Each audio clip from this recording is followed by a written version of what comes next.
Welcome back, everybody. It is our pleasure to be catching up now with Dr. Nicola Rooney, who has got up at an unbelievably early hour in the UK. We can see you now, Nikki. Hi. Oh, and there's Turbo. Hi, Turbo. Pop. So let me introduce you. Oh. So Dr. Nicola Rooney is a research fellow in the Animal Welfare and Behaviour Group at the University of Bristol in the UK, after completing a PhD at Southampton University entitled Play Behaviour of the Domestic Dog and its Effects upon the Dog-Human Relationship. For the past 16 years, she has headed a team conducting research on working dogs, collaborating with many working dog agencies worldwide, running many research projects on working dogs, examining selection criteria, determining effects of rearing environment, measuring working ability, and assessing and improving the welfare of specialist search dogs. She also works as an independent consultant to the RSPCA. She's helped produce the RSPCA Codes of Practice for the Care of Both Dogs and Cats, the RSPCA Performing Animals Guidelines, has coordinated and co-authored an independent report entitled Pedigree Dog Breeding in the UK, a Major Welfare Concern. Most recently, she has written a review on welfare concerns associated with greyhound racing in the UK and currently manages a team conducting a 4-year project on racing greyhound welfare. They are examining ways of improving the efficiency of racing greyhounds, reducing the cost of dental issues to the industry, whilst improving welfare, including during transport, and collaborating with some Australian researchers reviewing and advising on best practice management for racing greyhounds. Please join us in welcoming Nicola. Thank you, Mia. Would we be able to see Turbo one more time, please, Nikki? Turbo, come here. Maybe. Gradually, I'll get him over here. Come here, Tubbs. If the opportunity arises. He's got a very warm response here in Phoenix. Oh, come on. Is he your first live dog? Come on, Tubbs. Come around this side. Is he just like, why aren't we asleep? Yeah, he will appear. Come on. Okay. Do you want to tell us a little bit about him while you're tempting him over? Turbo is an ex-racing greyhound. He was reared in, here he is, in Ireland, in the racing paddock. So he will have spent the first sort of year and a half of his life with very little socialisation. He then came over to Britain to be a racing animal. He raced for about a year and a half, I think, and was retired at the age of 3 after a lot of muscle injuries. And he was given to somebody to breed lurchers, who unfortunately wasn't a particularly responsible person, and he ended up tied to a lamppost and surrendered to the RSPCA. So I got him from a rehoming kennel. So presumably that makes me one of those rescue people on the statistics that we're hearing about this afternoon. But he's been with us about 2 months, and he's got to be one of the luckiest dogs tied to a lamppost in the history of history. All right, obviously, Nikki, you've been really busy in the canine science field over the last 15 years. One of the most interesting things you've found, from my perspective, related to dogs living in kennels, the fact that it's not always the loud barking, apparently stressed dog that we need to be concerned about. Can you tell us a little bit more about that? Yeah, I mean, there are a couple of pieces of research I think that you're referring to, Mia, was back a few years ago when myself and a couple of my PhD students did research, both looking at dogs coming into rehoming centres and also dogs coming into military kennels for the first time. And we found that dogs show a whole variety of different behavioural responses to the kennel environment. And there are some indicators, some behaviours which are associated with distress, such as pawing behaviours, such as reduced drinking and urination. And I think research groups like Bonnie Birders have found a realm of other behaviours. But what we did find was that individual dogs never show all those behaviours, and they also have individual coping strategies. So whereas some individuals are quite proactive in their responses and might be very active at the front of the kennel, and when we look at cortisol levels and stress hormones, we find that some of the very quietest dogs in the back of the kennels are actually those that are faring the worst. And when we went on to look at their working ability, we found that some of those very quiet dogs that perhaps people weren't concerned about were actually failing training because of stress. So that's probably what you're referring to. But more recently, we've gone on to look at repetitive behaviours, which again, you might think the dog that's spinning or jumping at the front of the kennel is the one that we need to worry about. And in fact, those behaviours wouldn't occur in an environment that was optimal. However, what we do find again is that some of the dogs that do that when we're there are not the ones who are potentially suffering the most. If we film them remotely, it's the dogs which are spinning and circling when we're not there, which show abnormal cortisol responses and potentially are more of a worry. Thank you. Thank you. A different direction, you're also currently working on a new direction with racing greyhounds. That is the new direction you're also taking. Can you tell us briefly about your transportation study and also the current survey that you're conducting in collaboration with the Australian researchers? Yeah. So, thank you. Yeah, the racing greyhounds is something new. For, as you know, for sort of 10 years, I've been working a lot with working dogs of all sorts. Racing greyhounds are one of those understudied and quite elusive industries that perhaps we haven't been able to work hand in hand with before. So we're very excited now that we've got an RSPCA funded big project where we are working with the racing industry and looking at ways of both improving welfare and concurrently improving productivity for the industry, because quite often those two things go hand in hand, that if we improve efficiency, then we can currently improve the welfare of the dog. So we're looking at a few things. We're looking at modelling the greyhound population using multi-level techniques to identify factors associated with longevity and efficiency and decrease gaps, which potentially could include injuries, so ways of improving the welfare of the dogs that way. We're also looking at periodontal disease, which is thought to be a big problem for greyhounds, but it's very understudied, so we're looking at risk factors for that and potential ways of ameliorating it. And finally, the study that you referred to, the transport study, greyhounds, like many dogs, do a lot of transportation in their lives.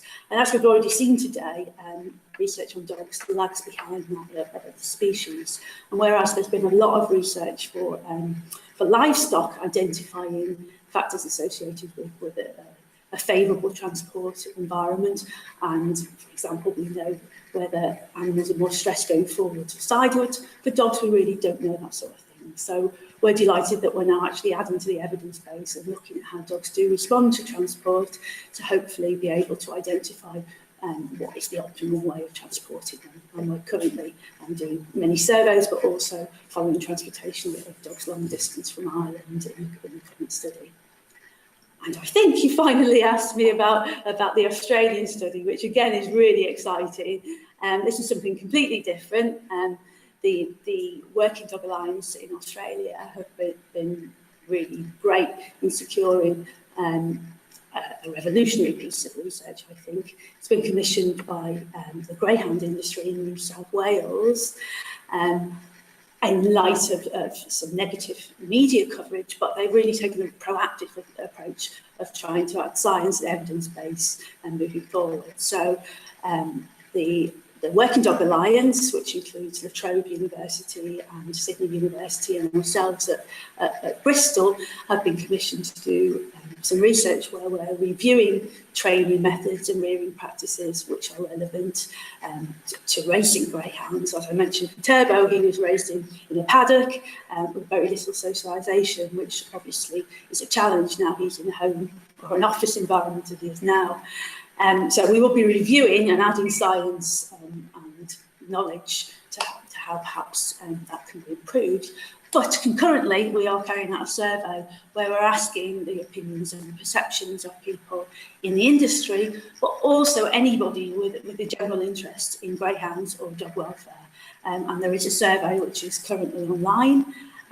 We're asking people all over the globe, not just in Australia, I'm increasing in the UK, but everybody with an interest to complete. It takes about 10 minutes, and I'm sure that Mia, who is director of the Alliance, will be able to provide you with the link for that particular survey. So please do help.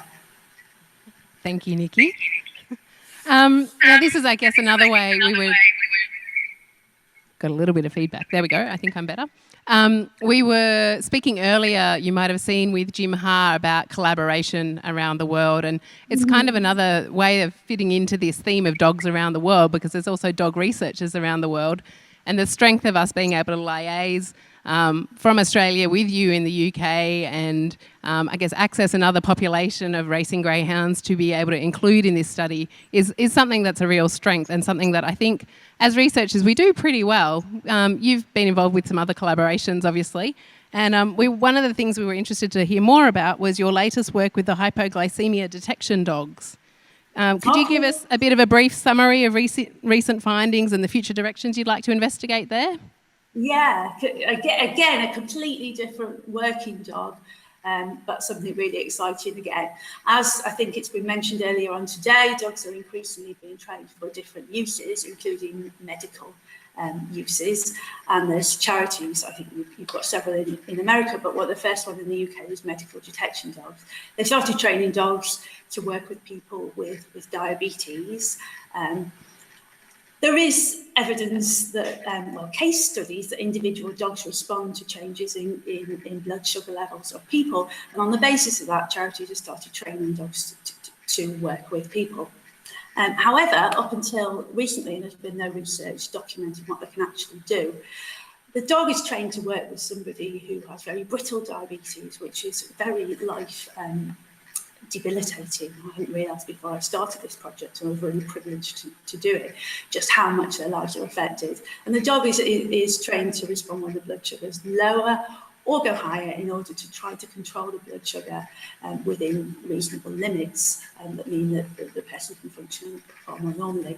And although there were dogs functioning out there in the community, up until recently there's been no research to show that they are really doing, or to question whether they are really doing what people say they are, or whether perhaps it's a placebo effect. So we were lucky enough to do the first part of research where we went out and at that point there were about 20 dogs in the community working with individuals with diabetes, and we asked them what impact these dogs had had upon their lives, and universally everyone reported that they'd had either less paramedic call-outs, they had more tightened glycemic control, they were less likely to go into a coma since they've had the dog. Now, of course, we all like to think our dogs are doing what we want them to, so potentially, they're seeing this through those rose-tinted glasses. So we then went and looked at blood sugar levels and the records that people had from before they had the dog to now. And compared the glycemic control before they had the dog to the current glycemic control at the moment. And for the vast majority of the clients, there was tightened glycemic control, meaning that their blood sugars were less likely to plummet very low, and also less likely for many of them to go very high. So the dogs do seem to be doing the jobs that are reported to. We also looked at whether they were actually alerting the owners when the blood sugars were outside target levels, as they're potentially trained to do. And of the 10 dogs that we studied for this, we found that 8 were reliably far more likely to indicate when blood sugars were outside target level. So it did seem from this owner-reported data that the dogs are actually doing what they're trained to do. And for some of them, they were like 10,000 times more likely to alert when blood sugars were out of target level. You might ask why some of them weren't doing what we think they've been trained to do. And this is where something really interesting popped up, because when you interview the owners, what they tell you is sometimes they'd take their blood sugar when the dog indicated, and it would seem that it was inside the target range. However, 5 minutes later, the blood sugars would rapidly drop. So what they're reporting is the dogs are actually more sensitive than the equipment. And so the dogs might actually be responding quicker than the medical equipment can, which is phenomenal, and obviously something we need to look at more. Up to now, our studies have all been sort of owner-reported data, which has been really useful. But the next thing we obviously need to do is to take it into a laboratory situation, a testing situation, and double-blind trials where we don't have the intervening variable of what the owner reports. We literally see if the dogs can respond to sweat or to breath samples when the blood sugars of a client are lowering, which is what the charity reports is happening, but we need some proper science behind it to really show that. And once we have that, then potentially the medical implications, or if we have that, the medical implications are obviously much greater, and then there's a reason to take it forward in the health service and what have you. That's a fantastic area of research, and we really look forward to hearing more about where it goes in the future. Unfortunately, we're over time now, so we're going to have to bid you good night. I'm not sure if you're going to stay awake and watch the panel session. Do you have a question you'd like us to relay to the panel? Yeah, I would really like you to relay a question, if that's okay, Mia. I noticed that in James's list of research areas which you thought were a priority, I'd like to see dog welfare in there. It came in a little bit in the anxiety, but I think we really lack systematic research into dog welfare and what makes the dog's life and quality of life enhanced. However, on that line, what I'd really like to ask is something that was asked of me last year. I was writing a chapter for the Manual of Companion Animal Welfare and Care, and this manual has chapters on all different species of companion animals, and I was writing the one, co-authoring the chapter on dogs. And what I was asked to do at the end of it, which was a nightmare, I thought, was to write an action plan for improving welfare worldwide. Now, if I'd been writing about rabbits or ferrets, I think this would have been easy. But given the diversity of where dogs live and how they're kept, which we've seen today, it was a real challenge. So I would like to pose that to your panel, really. If they were asked to put forward an action plan of how they would best improve welfare of dogs based on their individual experience, what would be their priorities and how would they go about it? We will pass that on to them. Thank you so much for your time. Nikki, please everyone join us in thanking Nicola. Thank you so much. And thanks to Turbo too. Yeah, good night, Mia. Good night, Julie. Fantastic conference. I hope it continues. Thank you so much, Nikki. well. Good night. Have a great night. Good night.